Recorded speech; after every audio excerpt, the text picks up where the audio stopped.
Seja bem-vindo ao CartaCast. No episódio de hoje, faremos a leitura da carta trimestral de abril a junho de 2020 da gestora Paineiras Investimentos. There are decades where nothing happens, and there are weeks where decades happen. Vladimir Ilyich Lenin. Os 3 meses entre a última carta e esta englobam uma infinidade de acontecimentos que tornam hercúleo o desafio de resumi-los em poucas páginas. Mas, se há um bom ponto para começar, este seria distinguir a atual recessão de todas as demais que a antecederam, pelo menos no pós-guerra. O motor desta recessão claramente foi um choque de oferta. Um evento exógeno que fez com que uma parcela significativa da economia parasse de trabalhar. No caso hipotético de surgir uma vacina amanhã, tudo voltaria ao normal. O mesmo não se pode dizer de uma recessão tradicional, característica do fim do ciclo econômico. Não existe um remédio que acabe uma recessão tradicional do dia para a noite. É importante fazer essa distinção porque uma recuperação no caso atual é, pelo lado econômico ao menos, mais simples do que no caso de uma recessão tradicional. A grande cicatriz macroeconômica que essa recessão vai deixar, e que discutiremos mais adiante, é a elevação do endividamento público em todos os países. O caso americano é emblemático do processo que vivem a maior parte dos países. Depois do choque inicial da pandemia, houve uma reação massiva das políticas monetária e fiscal. O uso da política monetária foi em linha com o que foi observado em outras crises. Queda acentuada nas taxas de juros, injeção de liquidez, embora num ritmo muito mais acelerado do que anteriormente, e, desta vez, compra direta pelo Fed de títulos corporativos para fazer com que a queda nas taxas de juros chegasse até as empresas. Face ao medo de recessão, os bancos privados não repassaram num primeiro momento a disponibilidade de liquidez do Fed. Ponha-se na posição de um banco privado no momento mais agudo da crise. Por que tomar o risco de crédito e emprestar para uma empresa que pode quebrar? Ainda que a taxa de juros seja zero, o banco teria que devolver o principal para o Fed no futuro. Esse medo fez com que o Fed tivesse que tomar a dianteira e comprar diretamente os títulos de empresas privadas para forçar a queda de juros corporativos. Mas a grande novidade nesse ciclo talvez tenha sido a magnitude da política fiscal. O Congresso americano aprovou rapidamente um pacote de 2 trilhões de dólares, aproximadamente 10% do PIB.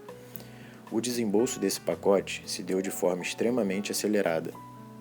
Em apenas 2 meses, o déficit fiscal americano saltou de 4% para 10% do PIB. Mas talvez a métrica mais interessante para avaliar o exagero da política fiscal seja olhar a renda disponível de todos os consumidores dos Estados Unidos. Usando dados anualizados para facilitar a comparação, a renda agregada, não apenas dos desempregados, caiu 1,5 trilhões de dólares. Num cenário razoável, a política fiscal compensaria 50% ou 70% dessa queda.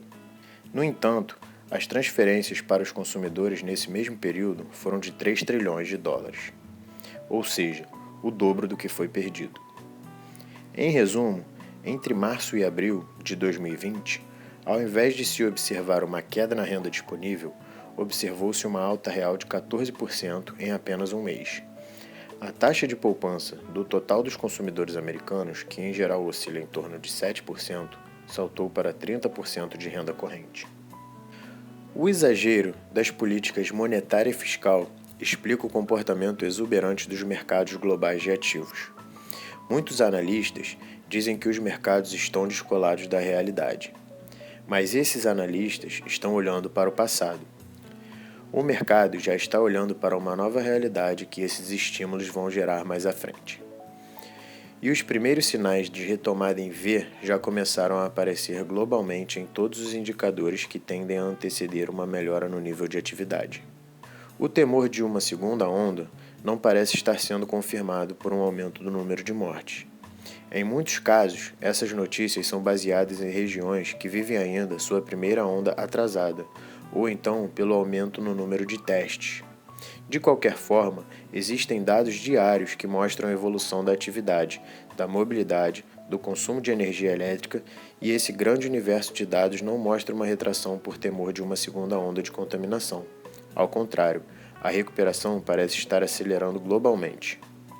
Esse ambiente de liquidez chegando nas empresas e de retomada do crescimento é positivo para a retomada do risco em geral. Embora ainda estejamos numa fase inicial de recuperação, esse clima mais positivo globalmente vai progressivamente gerando o vento de cauda para o Brasil. O cenário brasileiro não é muito distinto do caso americano e dos demais países. O déficit primário brasileiro deve ultrapassar 10% do PIB, possivelmente chegando até 13% do PIB. Adicionalmente, vivemos um período onde a taxa de juros Selic se encontra num patamar excepcionalmente baixo e ainda assim o mercado visualiza uma inflação abaixo ou no centro da meta nos próximos anos. Os indicadores antecedentes também sugerem uma recuperação rápida na atividade nas últimas semanas. O consumo de energia elétrica, que é divulgado diariamente, caía no fim de abril 15% em relação ao mesmo período de 2019. No final de maio, esse número tinha melhorado para menos 12%.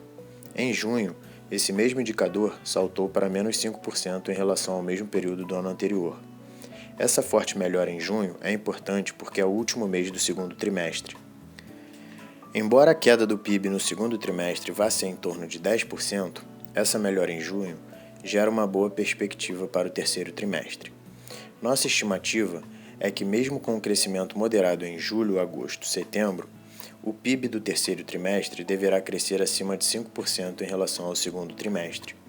Para o ano de 2020, já chegamos a prever uma queda de 7% do PIB, mas revisamos recentemente para uma queda de 5%, com a perspectiva de novas revisões positivas se nosso cenário de retomada global coordenada se confirmar. Uma questão delicada para todos os países, mas com mais ênfase para o Brasil, é a questão fiscal pós-pandemia.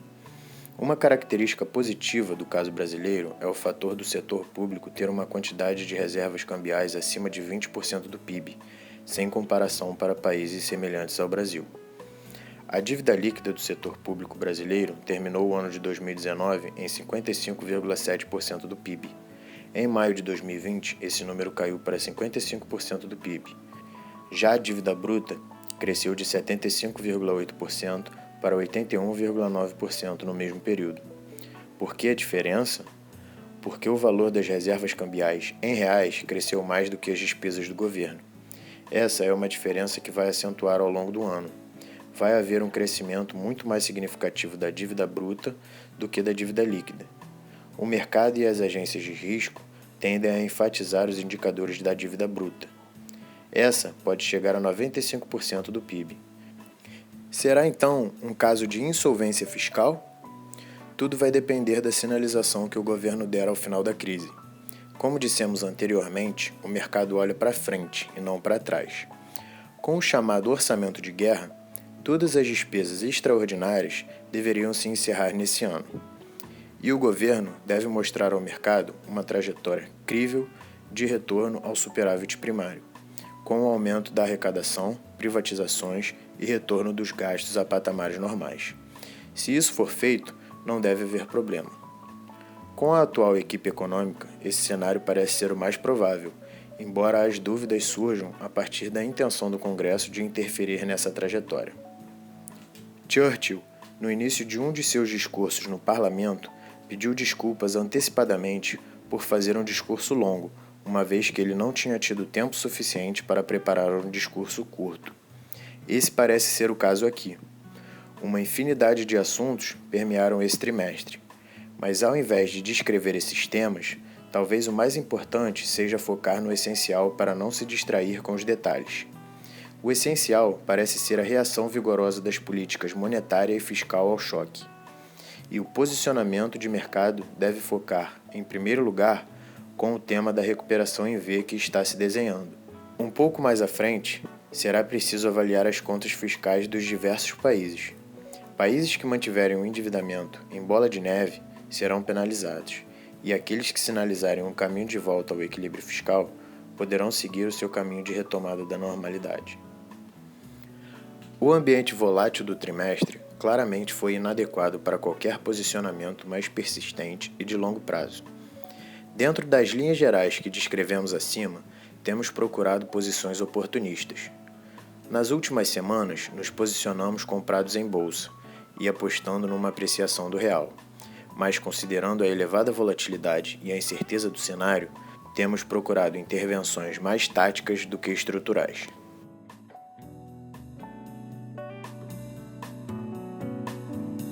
Isso é tudo, pessoal. Obrigado por escutar essa edição do CartaCast.